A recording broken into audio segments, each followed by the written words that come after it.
Senhor presidente, senhores vereadores, todos que nos assistem, tanto pessoalmente quanto pela internet, trago rapidamente 3 assuntos aqui. Eu vou fazer as minhas breves considerações a respeito do que o vereador Pete trouxe, a respeito dessa ambulância. Eu quero antes relatar aos senhores, porque eu creio que seja necessário, como essa história da ambulância realmente começou, em relação a mim, pelo menos, evidentemente.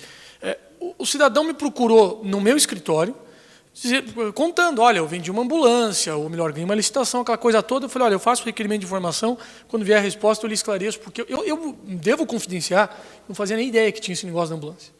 E aí veio aqui para essa casa e ele gerou uma polêmica toda. Isso é fato público e notório, porque a imprensa falou pela semana quase que passada toda sobre essa tal ambulância, um monte de diz que me diz, um monte de... Aí as redes sociais entraram no meio do caminho, virou uma celeuma muito grande. E eu devo realmente confidenciar que eu não esperava por isso, porque eu não sabia da situação.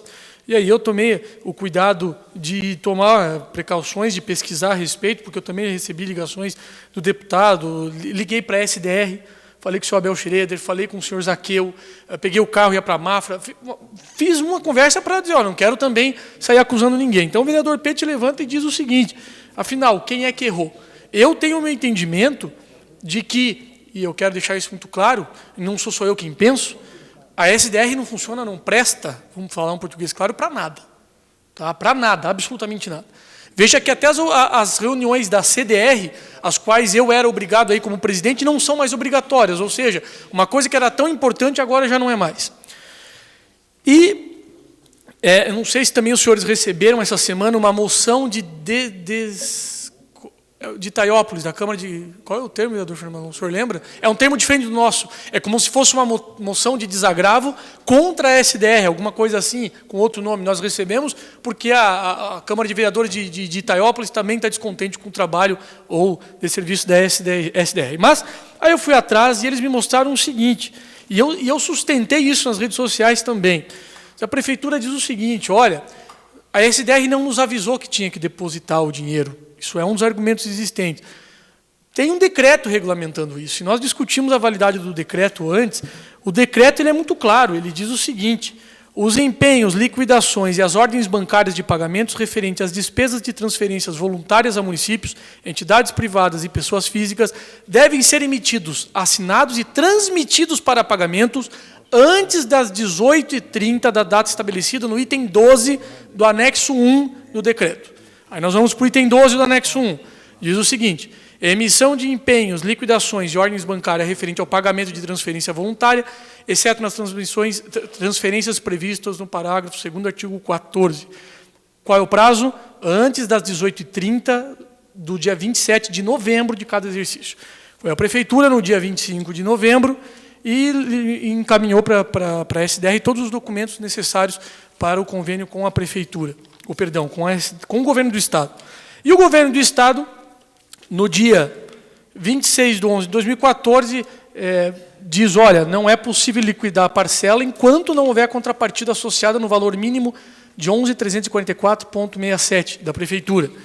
E aí também a SDR me enviou os documentos mostrando que não houve movimentação bancária na conta. Então, não houve. E assim, a SDR não avisou, com todo respeito, a SDR pode ser tudo.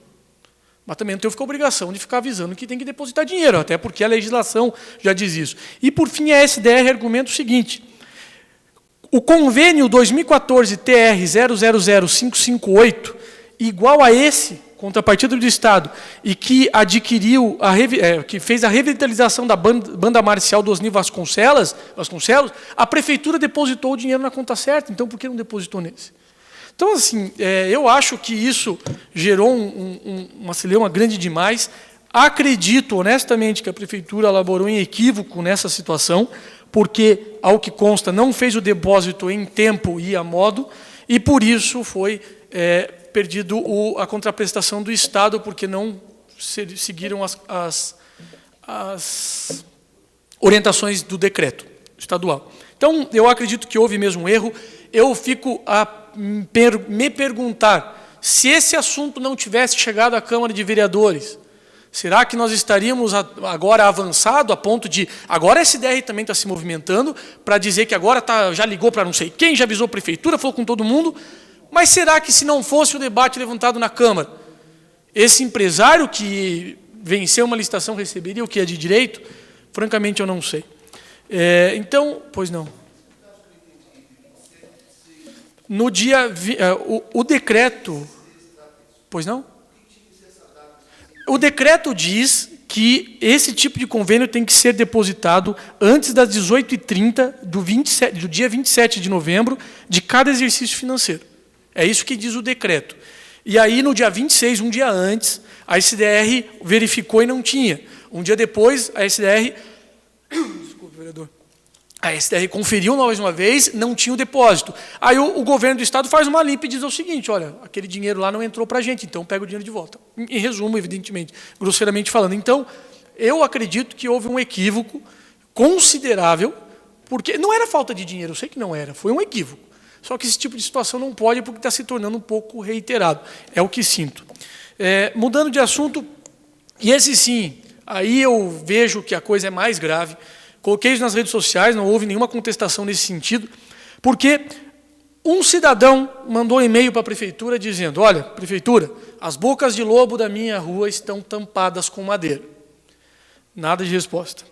Aí o cidadão foi lá e mandou outro e-mail. Olha, abre aspas, faz 3 semanas que a via foi pavimentada e desde então não aparece mais ninguém lá, está tudo largado.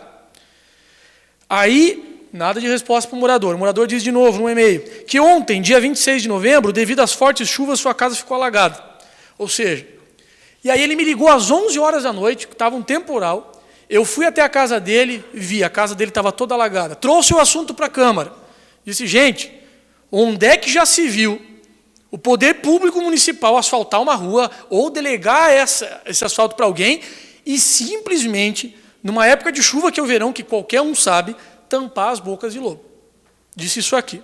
Qual é o resultado? Veio a chuva, alagou a casa do cidadão, ele ingressou com uma ação judicial e recebeu a procedência da ação, determinando que a prefeitura indenize esse cidadão, o qual eu deixo de citar o nome, a quantia de R$ 24.092 por danos morais e 15 por danos morais.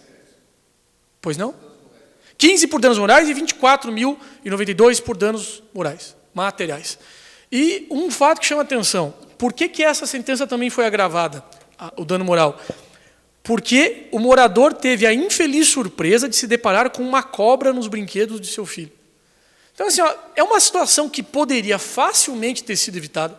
Eu falei sobre isso na Câmara, o morador mandou e-mail para a prefeitura, avisou, repetiu, pediu, implorou, ninguém fez nada. E aí vieram com o argumento, é porque as grelhas da boca de lobo não ficaram prontas, não sei o que lá, R$ 40 mil.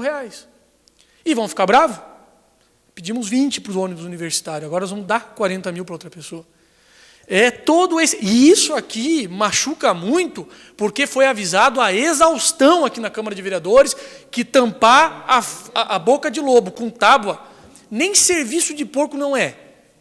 Porque ultrapassa o limite do bom senso. Então está aqui um registro de que foi feito na época a contento, foi avisado por esse vereador, foi avisado pelo morador e ainda assim a prefeitura não agiu. Um erro grosseiro, que vai render R$ 40 mil de prejuízo ao erário. E por fim, um assunto dissociado desse, mas eu acho interessante a população saber. Desculpe. Eu vi no jornal, no site do jornal A Gazeta, hoje, que 3 pessoas foram presas por ter... É um trio que explodiu um caixa eletrônico na empresa Batistella, eles já estão no presídio. Por que eu estou falando isso? Porque é recorrente aqui na região, vamos falar de São Bento do Sul, Piém, Rio Negrinho, o pessoal vem de outros lugares e estoura caixa eletrônico e arrebenta com tudo, com grande poderio, com grande armamento, e muitas pessoas dizem, mas o que a polícia está fazendo? O que está acontecendo? Ninguém vê nada, os caras vêm aqui e roubam todo mundo. Eu quero dizer, eu ia falar sobre isso na Câmara, senhor presidente, o senhor me concede mais 30 segundos apenas? Pode concluir, vereador. Na 2 quartas-feiras, ainda brincamos com o vereador Fernando Malon, quando houve a entrega da ambulância aqui, para o Corpo de Bombeiros, eu e o assessor de imprensa dessa casa fomos a Curitiba ver o jogo do São Paulo contra o Atlético Paranaense. O jogo acaba à meia-noite, fomos comer alguma coisa, nós saímos de Curitiba por volta da 1 da manhã, às 2 e pouquinho da madrugada nós estávamos em Agudos do Sul. Como é um horário que não é para ter ninguém na estrada, nós viemos numa boa, eu não ultrapassei nenhum carro me ultrapassou. Pertinho de Agudos do Sul, ainda era vegetação fechada, surgiu por trás um veículo com a luz acesa, sirene ligada, e fez sinal para eu parar às 2 horas da manhã. Eu devo admitir que eu fiquei extremamente preocupado, porque não dá nem tempo de você pensar, né? Você não sabe se é a polícia mesmo, o que é e tudo mais. Nós encostamos o carro, eu abri as 2 janelas, já tinham 2 armas apontadas, uma para mim e uma para o Alessandro. Ficamos atrás do carro. Eu confesso que minhas pernas já estavam totalmente trêmulas naquele momento. E aí eles não explicaram nada, não pediram nada. Só pediram que nós descemos do carro, explicasse se tinha alguém lá dentro, entraram dentro do meu carro, abriram tudo que tinha dentro, abriram o porta-mala, cada um ainda com uma arma na cabeça, próximo à cabeça.